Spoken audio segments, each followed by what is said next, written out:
Mengikhlaskan memang bukan hal yang mudah. Namun membalas sesuatu yang salah tak berarti akan menjadi sebuah solusi.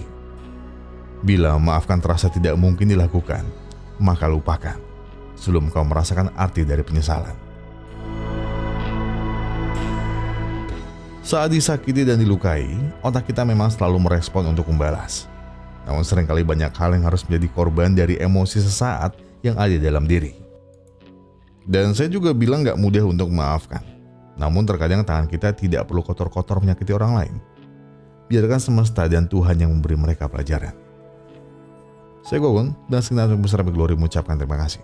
Terima kasih buat yang sudah menonton video sampai habis. Terima kasih buat yang sudah memberikan like, memberikan komentar, subscribe dan juga mencet tombol thanks-nya. Karena apapun yang kalian lakukan untuk channel ini sudah sangat bantu channel ini berkembang sampai hari ini. Dan sebagai penutup, saya pengen bilang kalian semua, kalau kalian lagi banyak masalah yang berat banget, yang tenang, selesaikan semuanya dengan kepala yang dingin. Jadi saran tarik napas kalian, buang, tinggal kopinya, ambil korengnya dan sebatin aja dulu.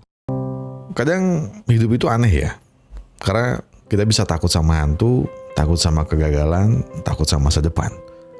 Padahal yang paling sering menghantui manusia sebenarnya bukan makhluk goib, tapi kenangan, harapan, dan seseorang yang gak bisa kita relakan. Dan menurut saya itu yang bikin ending film ini sebenarnya terasa kena banget sih ya. Lalita jadi monster bukan karena dia jahat, tapi karena dia terlalu mencintai seseorang sampai lupa kalau cinta juga harus memberi kebebasan.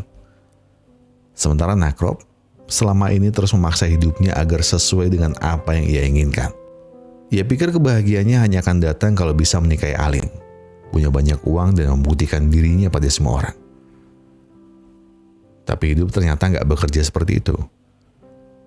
Kadang kita udah berjuang mati-matian mempertahankan seseorang, namun pada akhirnya tetap kita harus belajar melepaskan. Dan bagian paling dewasa dari semua itu adalah menerima. Menerima kalau kebahagiaan orang lain bukan sesuatu yang bisa kita paksa. Karena sejujurnya, manusia sering salah mengartikan cinta. Kita bilang, aku sayang sama dia. Tapi diam-diam kita juga bilang, tolong jangan pergi. Kita bilang tulus, tapi masih marah ketika kenyataan gak berjalan sesuai kemauan kita.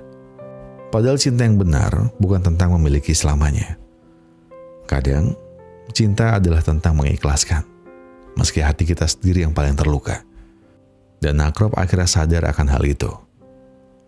Ia berhenti memaksa, berhenti menggantungkan bahagianya pada orang lain.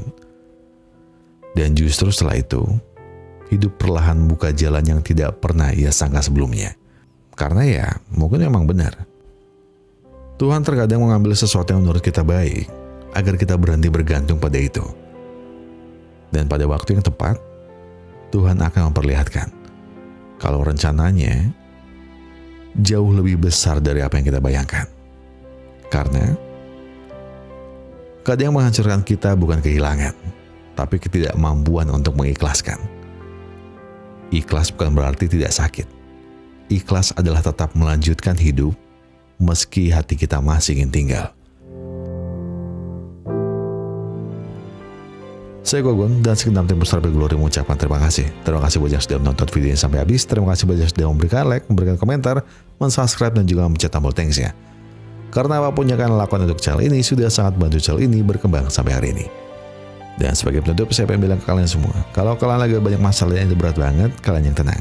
Kalian jangan buru-buru, kalian jangan nyusu-nyusu. Selesaikan semua dengan kepala dingin.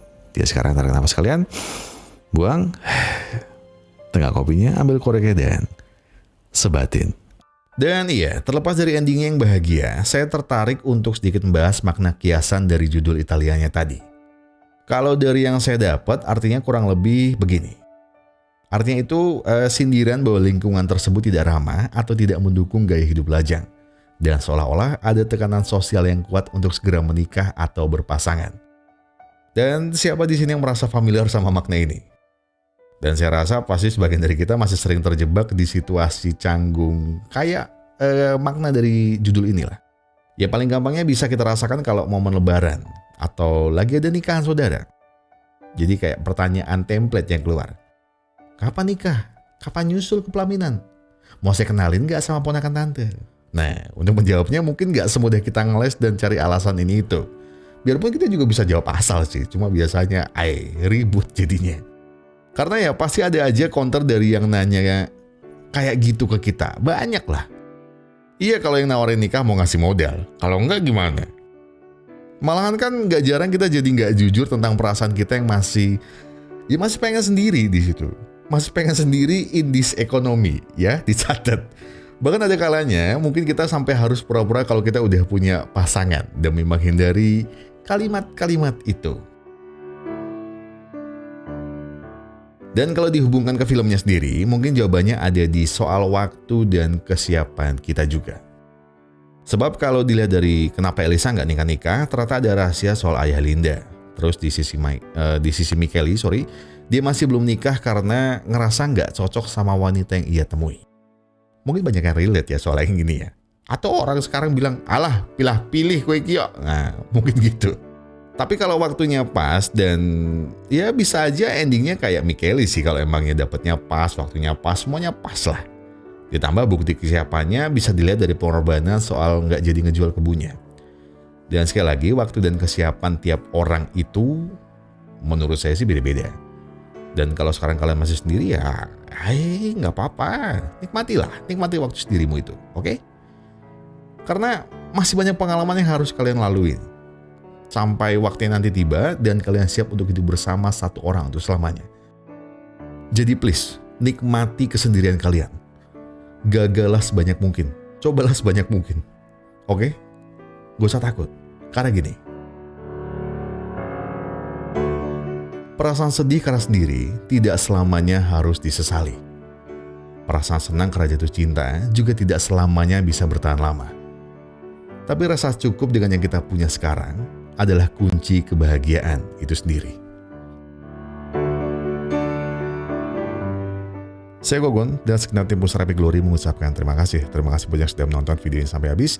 Terima kasih banyak sudah memberikan like, memberikan komentar, subscribe dan juga memencet tombol thanks-nya. Karena apapun yang kalian lakukan untuk channel ini sudah sangat membantu channel ini berkembang sampai hari ini. Dan sebagai penutup, saya pengen bilang ke kalian semua, kalau kalian lagi banyak masalah yang itu berat banget, kalian yang tenang, kalian gak perlu khawatir, kalian gak perlu bingung-bingung, kalian selesaikan semua dengan kepala yang dingin. Oke, jadi sekarang tarik nafas kalian, buang, tangga kopinya, ambil korengnya dan sebatin aja dulu. Ya, seperti tempat yang adil. Kerja keras dihargai, aturan ditegakkan, dan yang jujur pada akhirnya akan menang. Setidaknya, itu yang selalu kita percaya. Karena sejak awal, kita diajarkan bahwa kesuksesan itu soal usaha. Soal siapa yang paling gigih, siapa yang paling tahan banting. Tapi semakin lama kita hidup, kita semakin sadar bahwa ada permainan lain yang tidak pernah benar-benar diajarkan. Permainan yang tidak tertulis, tidak diumumkan, tapi semua orang tahu aturan mainnya. Di sana, yang menang bukan yang paling pintar, bukan juga yang paling bekerja keras, tapi mereka yang tahu harus berdiri di dekat siapa. Yang tahu kapan harus berbicara, dan kapan harus pura-pura tidak tahu apa-apa. Yang tahu bahwa kadang satu senyuman bisa lebih berharga dari 1000 proposal. Dan satu bantuan kecil bisa membuka pintu yang tidak akan pernah terbuka dengan cara biasa. Lucunya, semua orang sadar ini salah. Tapi selama sistemnya masih berjalan, selama hasilnya masih menguntungkan, semua orang memilih untuk diam. Atau lebih buruk, ikut bermain sambil tetap merasa dirinya benar. Dan di titik itu, kita tidak lagi sedang bicara tentang 1 atau 2 orang yang curang. Kita sedang bicara tentang sistem. Sistem yang perlahan membentuk semua orang untuk menyesuaikan diri. Karena di dunia seperti ini, menjadi jujur bukan lagi soal prinsip, tapi soal keberanian untuk kalah. Dan tidak semua orang punya keberanian itu. Itulah kenapa orang seperti Anton pada akhirnya berubah. Bukan karena dia tiba-tiba jadi serakah, bukan karena dia tidak punya moral, tapi karena setiap pintu yang ia coba buka dengan cara yang benar, selalu tertutup. Dan satu-satunya pintu yang terbuka justru datang dari arah yang salah. Jadi ketika seseorang akhirnya memilih jalan pintas, kadang itu bukan karena dia ingin curang, tapi karena dia merasa tidak punya pilihan lain. Dan mungkin itu bagian paling berbahaya dari semuanya. Bukan saat orang mulai berbuat salah, tapi saat kesalahan itu terasa masuk akal. Terasa wajar, terasa seperti satu-satunya cara untuk bertahan. Jadi kalau hari ini kamu melihat seseorang menang, punya kekuasaan, punya akses, punya segalanya, jangan buru-buru mengaguminya. Karena di balik itu semua, selalu ada kemungkinan bahwa permainan yang sebenarnya tidak pernah kamu lihat. Dan di dunia seperti ini, yang paling berbahaya bukan mereka yang bermain kotor, tapi sistem yang membuat semua orang percaya bahwa itu hal yang biasa. Yang paling berbahaya bukan mereka yang bermain kotor, tapi sistem yang membuatnya terlihat wajar. Saya Gogon dan segenap pemusrah yang Glory mengucapkan terima kasih. Terima kasih buat yang sudah menonton videonya sampai habis. Terima kasih buat yang sudah